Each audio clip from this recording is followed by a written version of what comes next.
Hello there, and welcome back to my little bit of Mexico. I'm going to look at some of my photography, well, my cameras at least. I will share with you some of my photographs in due course. Now, to understand me and my photography, you have to know where I began. And the first camera that I ever had was this. And yes, I do still have it. I bought this when was it? 1980, 1979? I can't remember, but I saved up a lot to get my very first SLR, along with my great friend Mark Healy, who went off and bought a Canon A1, I think. It was a show-off. But yeah, I love this camera. It's quite a heavy camera. And yeah, I really did enjoy using this from the beginning. I mean, it still feels great in my hand. I feel comfortable with it. Even from the day that I first put it in my hands, it still feels so good. Yeah, I must be a bit of a hoarder to still have a camera that I bought back in 1980. There's always something that you associate with a certain part of life. I mean, the Ricoh KR10, the camera I just showed you, is my starting point. But when I first came to Mexico, I had this camera. I don't know why I changed. I can't remember really, because I did have an amazing and strange Olympus, and I can't remember the brand or the name of it. But when I first came to Mexico, I had this. Oh, sorry about the noise. But yeah, that's it. A Nikon Pronia S. My first touching of the Nikon brand. And really it was great. I mean, it still, like with the KR10, a film camera. I hadn't moved on to the digital age in 2002, I think it was, when I first visited the shores. But it's such a lovely camera. It feels so good, and it's noted for being the camera that's used in Tomb Raider by Lara Croft. But such a great camera, easy to use, so nice, a lovely camera. It uses the APS kind of film, and many digital cameras use the APS format. It's small size that this kind of introduced. But it's such a lovely camera, the Pronia S. It's so kind of futuristic, in my opinion. I mean, you just drop your film into this part. Let me. Is it? Oh yeah, there you go. Things are a little on the slow side, but yeah, you drop your film cartridge in there, shut the door, and the thing would load on. Great. Almost like, I guess, reloading a gun in some ways. But such a great camera. I love it, probably why I've kept it as I have. So I started to kind of adapt, become more obvious of good photography. So if you want a really good camera and you want to look at photography in a good way, then you have to go for a Nikon. Although I'm now thinking of Canon, but this is an N90S. I bought this on eBay for quite a good price actually.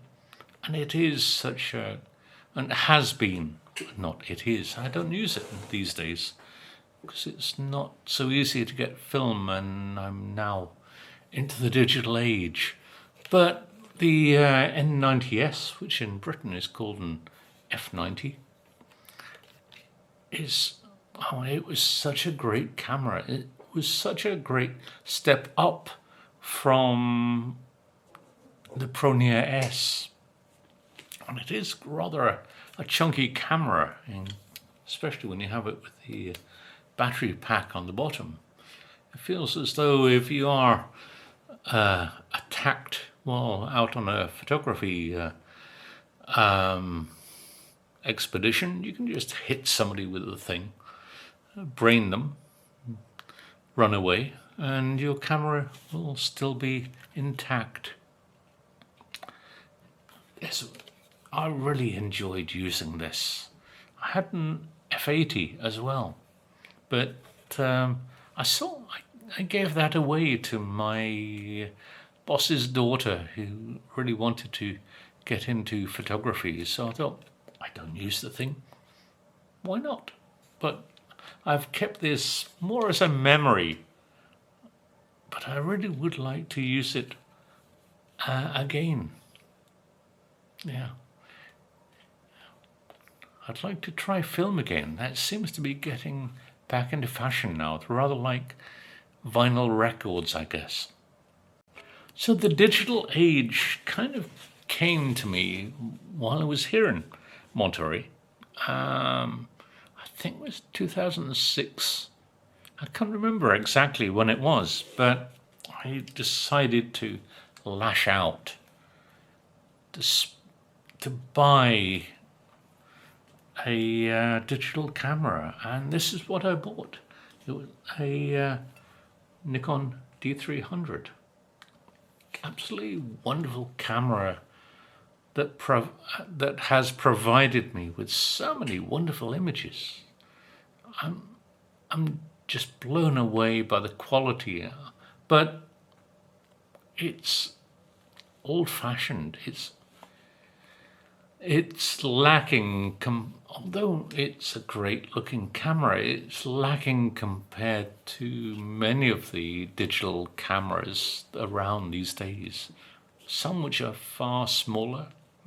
This is one that has a mirror, so it has that clunky sound when you take a photo. But taking a photograph of a building, no problem. Taking photographs of birds, that clunk will make them fly away. Not run away. Birds don't run, do they? But now mirrorless is the way to go. And yeah, now we have the Z series of Nikon cameras. But I really do love this. I like the kind of hold, this kind of link you have between the modern and the old-fashioned in some ways.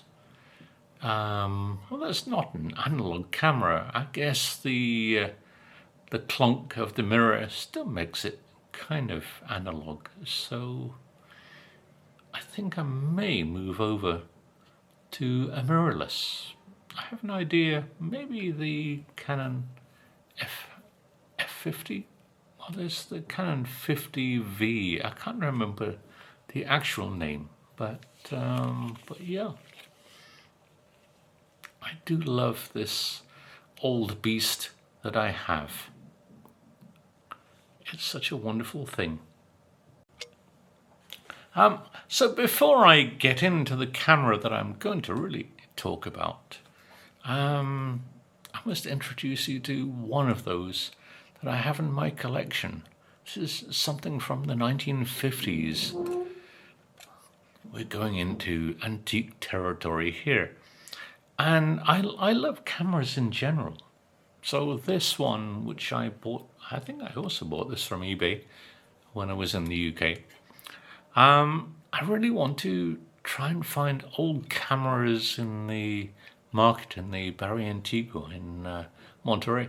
But anyway, this is one of those I love. It's a Voigtlander. It's called a Vito B, and it is 100% mechanical. There's not a single battery in this, and it takes you back to when photography was, I guess, fun. And look at the thing. And it's so antiquated, but at the same time, it fits in with life. I mean, this is a great street camera, a street photography camera. And I really must get out more and more with it. But finding film is slightly difficult, but also film is getting expensive nowadays because digital has taken over. But yeah, I must get out more with this old thing, which is older than me, which says something. So I love my Nikon, my D300, and I get lovely images, but I bought a camera some while ago. When was it? Last year? I think it was last year. Which has kind of made photography kind of fun. And I love it. It's a lovely camera. And that's it. It's a Fuji Instax. And Fuji Instax makes some of those instant cameras, those instant photography cameras like the Polaroids used to be. But this is an Instax Evo, which is, I guess, a hybrid camera, rather like a hybrid car in some ways, in that you can print from this end. This end is your printer port, but it's digital too, which when you look at others in the Instax range are not like this. This is something totally different, and I love it. I love this thing. It's made photography fun. I love using it, whether it's for street photography, although the lens is a little limited and fixed. It's a, what's the size of the thing? It's a 28mm lens, but it's great. If you're not bothered about the shots, if you get close into your subject, then it's a great camera. And as I say, I love it. So let me show you some of the features. So if you want to switch the thing on, then here at the bottom you have the little on switch, and that allows you to see what's in the screen.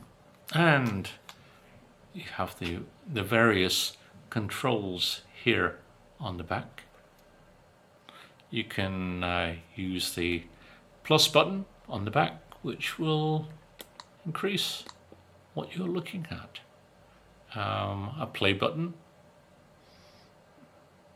I can't remember what the next button is, but if you use the OK button, then that's like every other camera. You have the accept, but there are many other controls. You have a circular dial, which allows you to increase the size of the image as you're looking at it, reduce it. You can head on to the next things in the menu.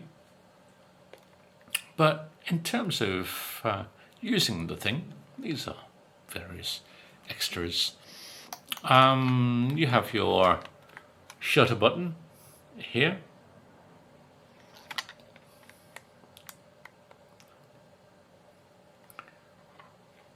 And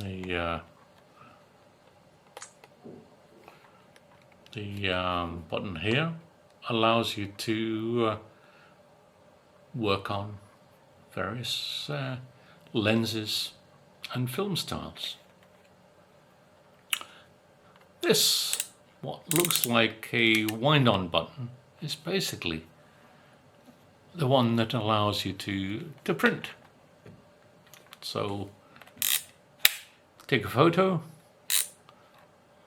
use this lever, and out comes a print. I like the prints you get from this, but when you buy the film or the papers, it is rather expensive. That's one of those things that I have noticed, that you get 10 sheets, kind of small sheets, for what appears to be 200 pesos. Kind of expensive. So, as I say, when you flick this lever, you do get a very nice photograph out of this slot. It may not be the best of photographs, and that's what you get. I mean, it's a small size, but as it's digital, you also can manipulate the images in Photoshop or whatever. And that's what I love about this camera. It has great flexibility. Yeah, there are other things to note. One of those is the lens. I mean, it looks like just a plain lens, but if you do use the lens, you may be surprised to know that when you move the ring around it, it changes the lens styles. You get various kinds of lens functions, styles, allows you to be more creative in certain ways, vignettes and others. And yeah, that's one of those things that is lovely about the Instax range. And it's kind of the way that people now do photography. Maybe it's more for an Instagram page, but people are now kind of going backwards in some ways, in that they're looking at photos like this, which are the Polaroid age. Gen Zs or Gen Zs now seem to be into this kind of retro idea with the camera. And I like this. I mean, the camera has that kind of look of my old Voigtlander. But yeah, it's Fuji have kind of moved into the modern, but with an older touch, and their range of cameras in this style are so interesting. They really are the masters of street cameras. They've taken over from Leica in some ways. That's just my opinion. But in terms of other features, then there's this one on top, the little button here, which allows you to change what kind of film or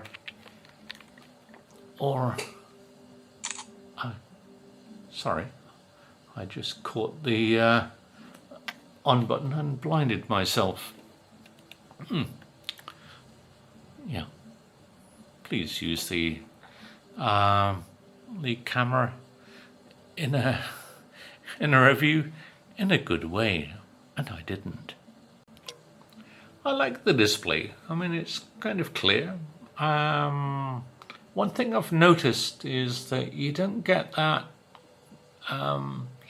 brightness that you get from using other cameras without a viewfinder, and I really do miss sometimes a viewfinder. And this, yeah, I like it, but I suffer from the fact that there is no viewfinder. But that's the way cameras tend to be going these days. But yes, you have a good display. I mean, it's a good size, and along down here you have those buttons that I previously mentioned. But let's flip over to the front. You have the flash, as you just saw, blinding me.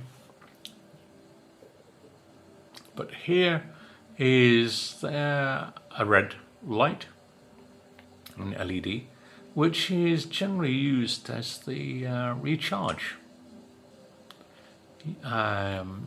It's normally quite bright red, which I tend to have to put something over because it's rather too bright in some ways.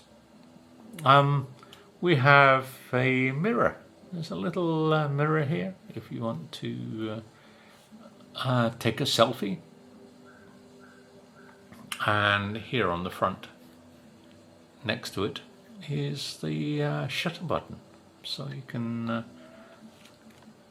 can take a photo of yourself and use the button there. It's very convenient.